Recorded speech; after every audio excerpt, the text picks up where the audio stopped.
Okay, sorry about yesterday. I only posted once because I had appointments to go to, like this. My mom's gonna put the charms on and paint some hearts on this for like Valentine's Day, but I got my nails done. Oh, and according to my nail stylist, my lips turned blue.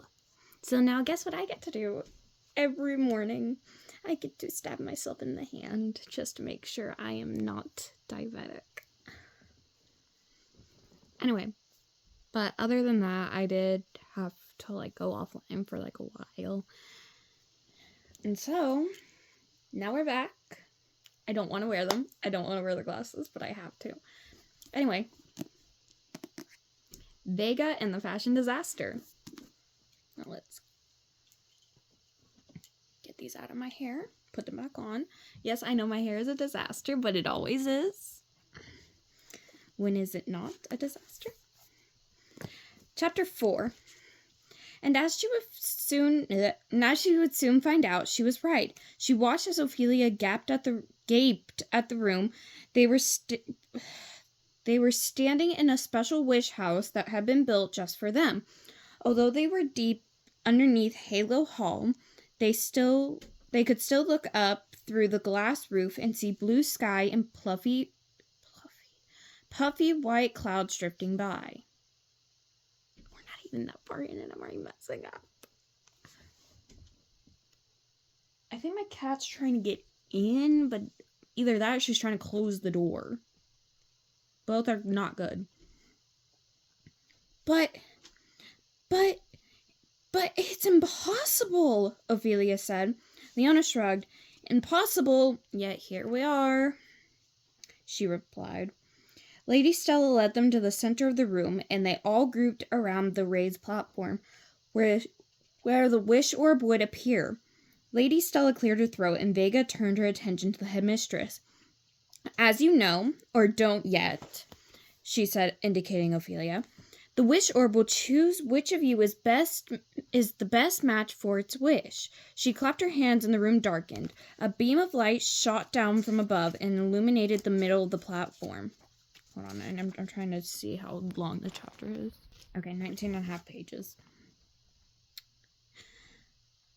She clapped her hands and the room darkened. A beam of light shot down from above and illuminated the middle of the platform. It opened and a single wish orb appeared. There was a sharp intake of breath. Although they all, except Ophelia, of course, had seen this 3 times now, it was still a magical sight. The wish orb was round and looked like a beautiful iridescent bubble made of the finest spun glass. It glowed with remarkable intensity. There was a slight breeze, warm and refreshing at the same time, and the orb began to move around the platform, pausing for a moment in front of each girl. Adora held out her hand as if to touch it, and the look of sadness on her face when it moved away was heartbreaking. Leona looked away as it passed, as if it pained her too much to see the orb. Cassie let out a large sigh as it went by. Of relief, Vega was sure of it.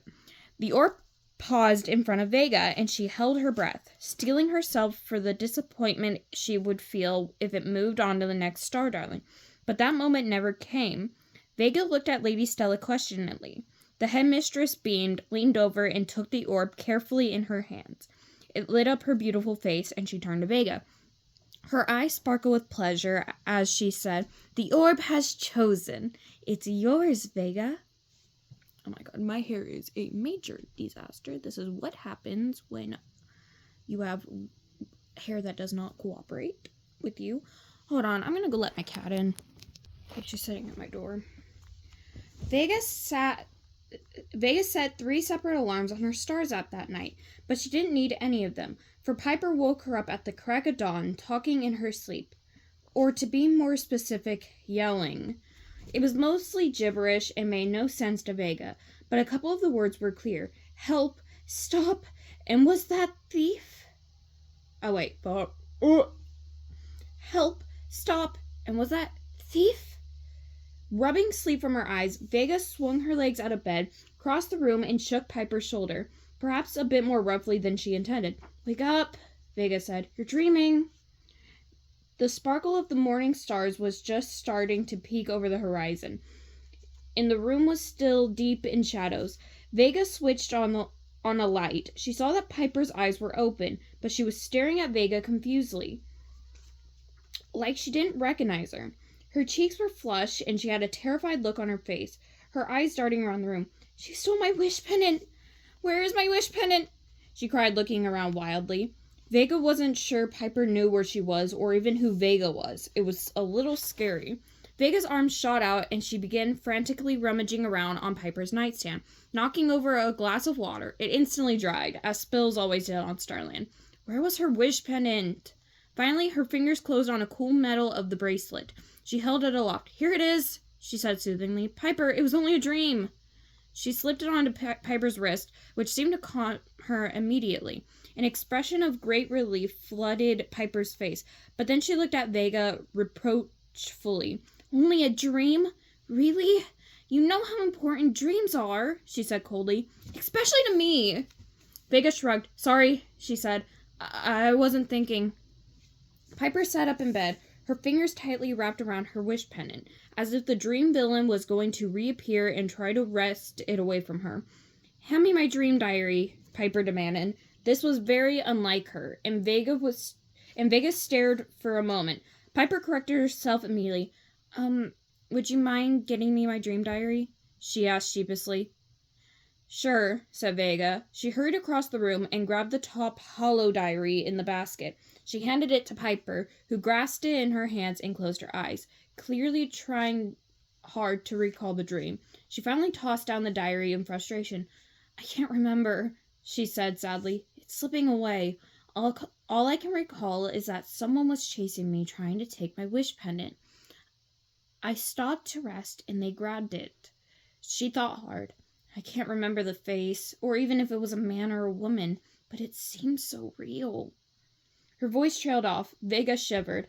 Piper was usually all relaxation and sleeping masks, but at times could get quite creepy without warning. This was one of those times. Vega looked at Piper for a moment, trying to return her to reality. "Well, I guess it's time to get ready for my wish mission," she said. No reaction. "My wish mission to Wish World," she said loudly. Piper still sat up in bed, staring into space. All this drama over a silly dream, Vega thought. She was the one who should be anxious this morning, not Piper. But it didn't register with Piper. She slowly stood up and walked to the sparkle shower room. "I'll take a sparkle shower now," she said. "Maybe that'll help me calm down."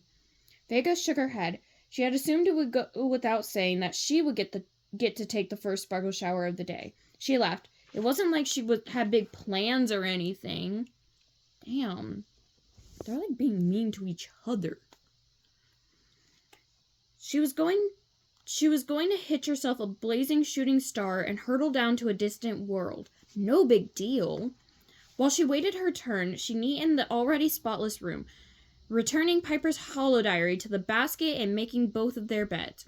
Piper's soft, seafoam green sheets were so tangled up, Vega wondered if she had actually been running in her sleep.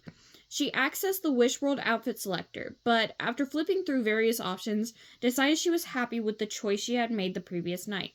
Vega stood over her bedside table, staring down at her stars app. Her mother's face, surrounded by a red star, still sat at the corner of the screen, indicating the unreturned hollow call.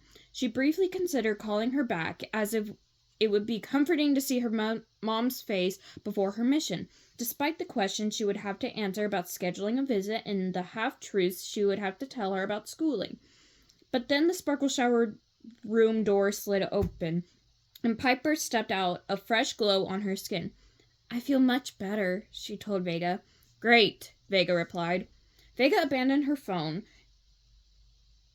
grabbed her soft blue bathrobe, and stepped into the sparkle shower room. She glanced at the mirror. Her shiny blue hair was slightly mussed, and she smoothed it. Her bright blue eyes, the color of cloud-free skies, stared back at her. She was surprised to realize she still felt calm and relaxed. She took a long sparkle shower, even though she knew she would shortly be transforming her skin from sparkly to dull.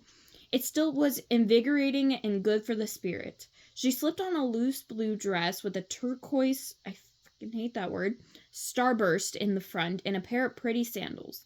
When Piper was ready, the two girls headed to the Celestial Cafe. The Star Darlings had all been instructed the day before to have a quick but nutritious breakfast and head straight for the private balcony of the Wish World surveillance deck to see Vega off before classes began.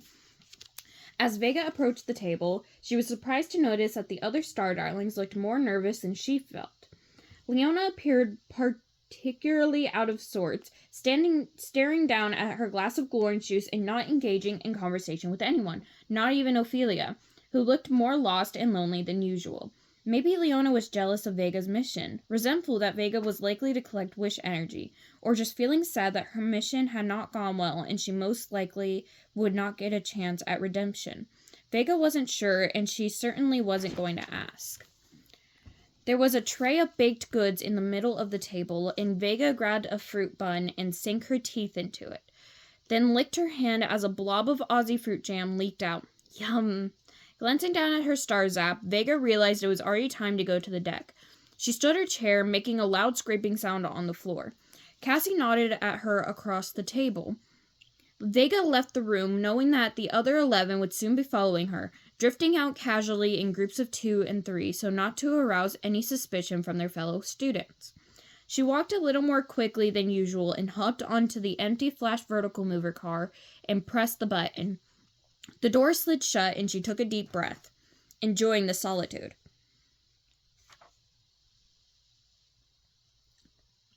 The Wish World surveillance deck towered ridiculously high above the campus, but the Flash vertical mover zoomed her up in mere starsecs. She swallowed hard to keep her ears from popping. Soon, she was stepping out onto the deck. She had it all to herself, and she stood there for a moment, marveling at the view. It never ceased to amaze her that far below, on Wish World, Wishlings were living their lives, going to school, and making the wishes that kept life on Starland proceeding as usual. And soon, she would be a crucial part of one Wishling's life, if only for a short time. She took a deep breath and monitored how she felt again. Fine. No flutter focuses in the stomach, trembling hands, or racing thought. She was ready and confident in her ability to take on any challenge she was given. The door opened, and Tessa and Gemma joined her on the private balcony. Gemma opened her mouth to begin her usual chattering, but her older sister shushed her. Vega gave Tessa a grateful glance. She was quickly realizing that the time just before you took off on a wish mission was sacred and special, meant to be savored. Lady Stella appeared, almost out of thin air. "Hello, Vega," she said. Her eyes were kind and warm. She squeezed Vega's shoulder and leaned down to speak to her privately. Why did I just get huge flashbacks to ROTC? Why did I get those? Why? It's not time to take my meds. Oh, my next video I might actually be wearing something different because I'm getting a sweatshirt in today and I'm really excited. Ah! Okay, anyway.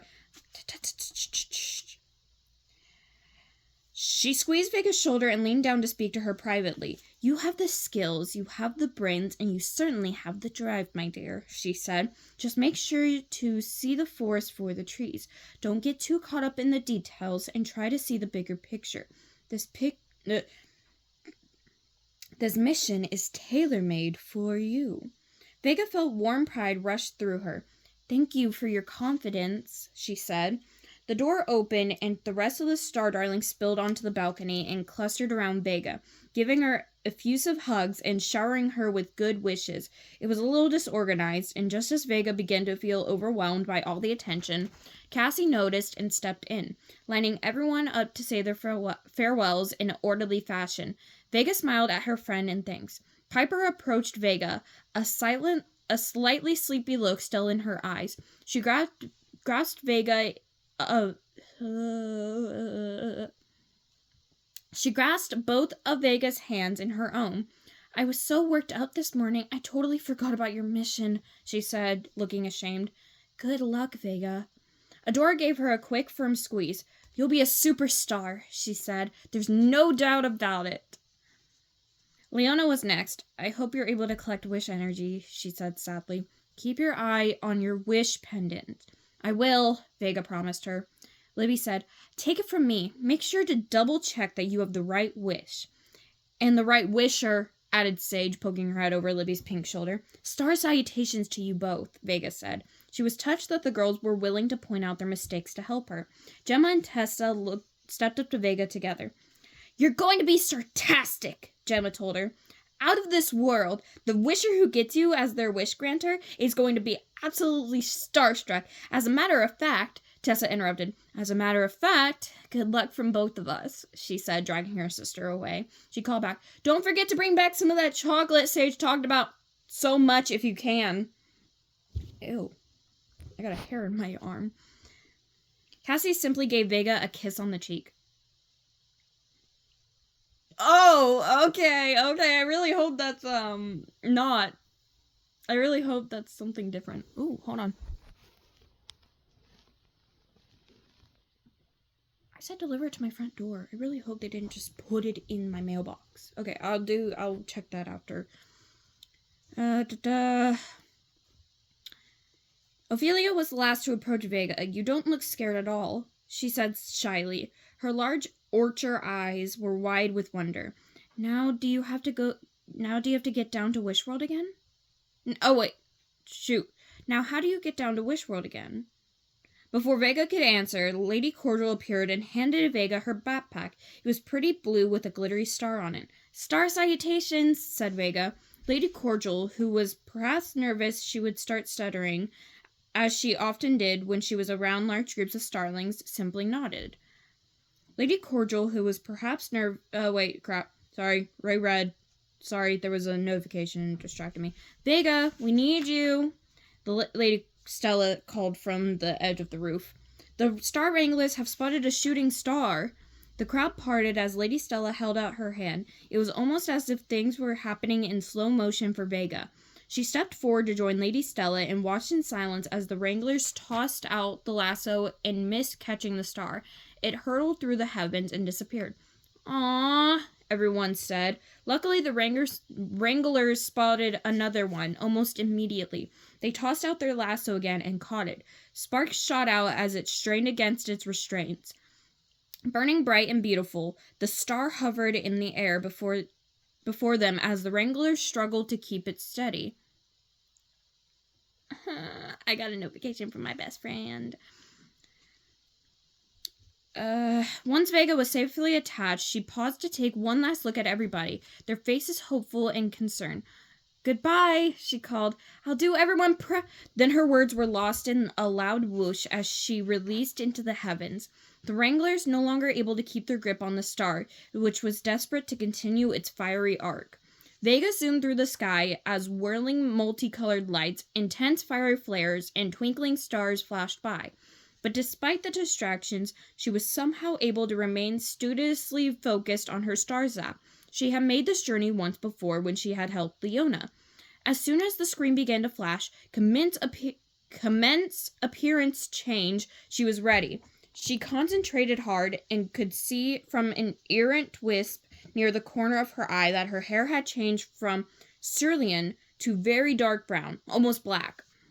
Ooh, a girl after my own heart. Anyway, she pressed a button on her star zap and was instantly wearing the outfit she had carefully picked out the night before. A skirt made out of rough material the witchlings called denim, a simple blue and white striped long-sleeve t-shirt, and a matching denim vest. On her feet, she wore pretty blue woven shoes called espadrilles. She put her hand on her wish pendant, which was the sparkling buckle of her belt, and began to say the words that began the last step of her physical transformation. Starlight, star bright, first star I see tonight. I wish I may, I wish I might, have the wish I wish tonight. The wish pendant began to glow, and she gasped at as the glitter was swept off her skin in a sudden rush of warm air. Prepare for landing, the star zap read. Before she knew it, the surface of Wishworld was rushing up to meet her. She held her breath and landed gently in a grassy park. She blinked for a moment, taking in her surroundings, and let out her breath in one big whoosh. She hadn't realized she was still holding it. It appeared that she had landed in a park at the bottom of a large landmass surrounded by water. The park was empty, save for a mother sitting on a bench next to a baby stroller. her back to Vega. The child, who had apparently witnessed Vega's arrival, pointed to her and said, "Star!"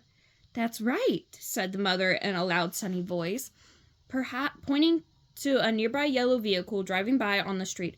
"Car." That child said star. Anyway, following the instructions she had been given, Vega waited until the star had sputtered out, then picked it up and began to fold it. When it was the size of a wallet and could not fold any more, she placed it in the front zippered portion of her backpack. She looked at her stars app for further instructions. "Proceed directly to the George Robert International School for Girls," it said. I love how both Leona and Vega went to a school for all girls. Detailed directions followed, along with an estimated walking time of 30 starmans. Vega looked at her pretty shoes and immediately accessed her Wish World outfit selector. She switched to a pair of blue sneakers and was off. The farther uptown Vega walked, the bigger the buildings became and more crowded the streets got. She stared openly at people and no one seemed to care or notice. She passed stores, gaping doorways that led to the deep stairwells labeled Subway. Small parks filled with what looked like the youngest and oldest wishlings and their respective caretakers, and lots of vehicles of all shapes and sizes, non-self-driving. This part of Wish World was noisier, dirtier, and stinkier than the first Wish World place she had visited during Leona's mission. She must be in New York. Sorry. My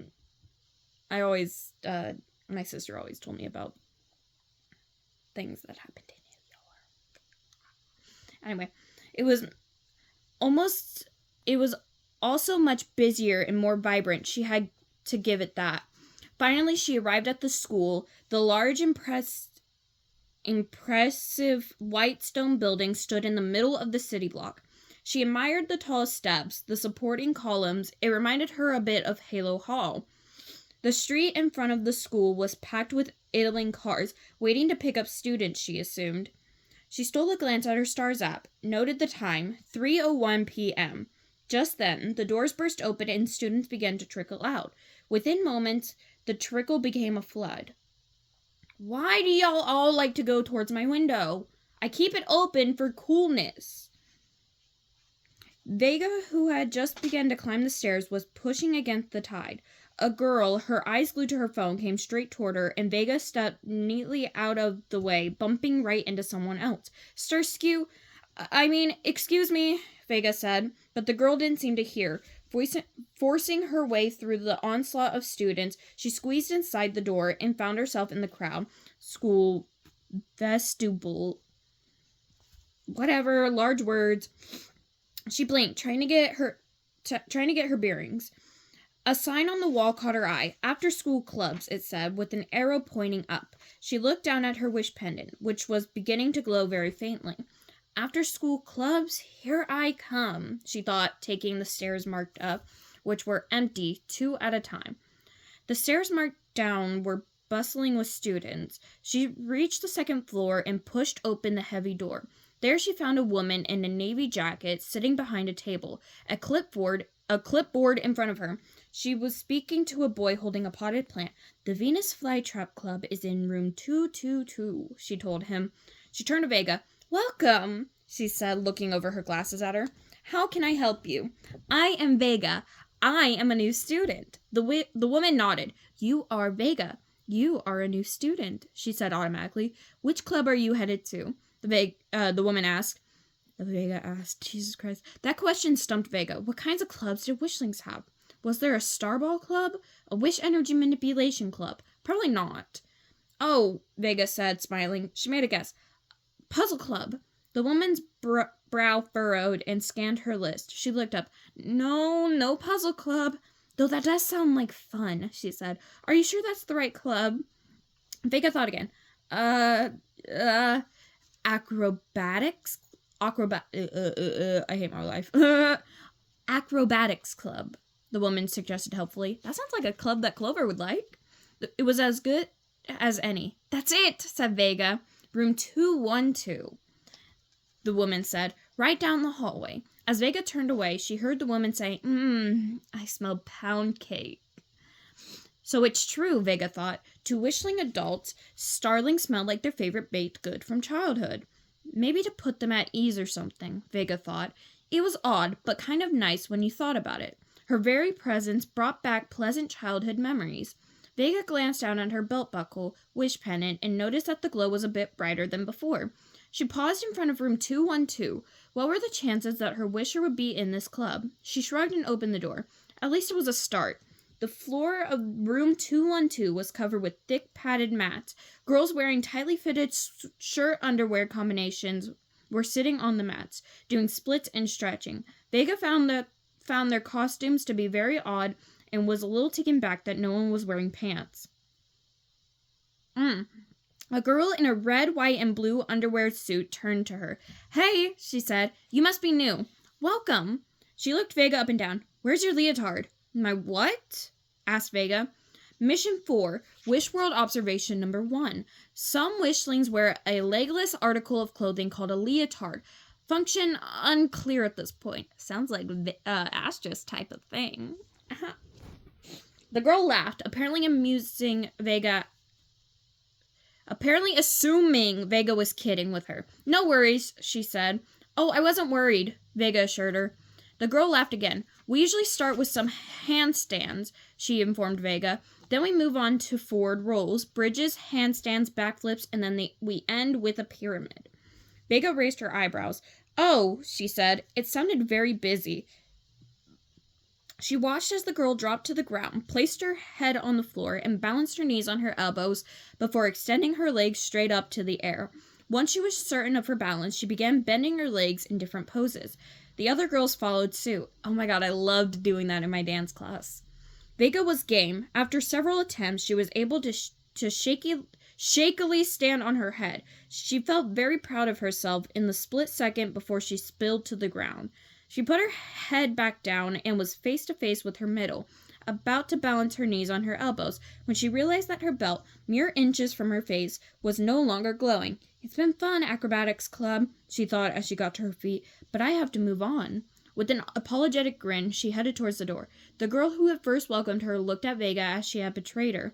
"We are going to put you on top of the human pyramid," she said. "Maybe next time," said Vega. She shuddered at the thought, relieving to be dodging that experience. Once she was back in the hallway, her wish pendant began to glow faintly again. Her wisher was near. There was no question about it. She just needed to be patient. Vega decided to try the classroom next door. She opened the door, and the teacher and the two students looked up eagerly from the bucket they were inspecting.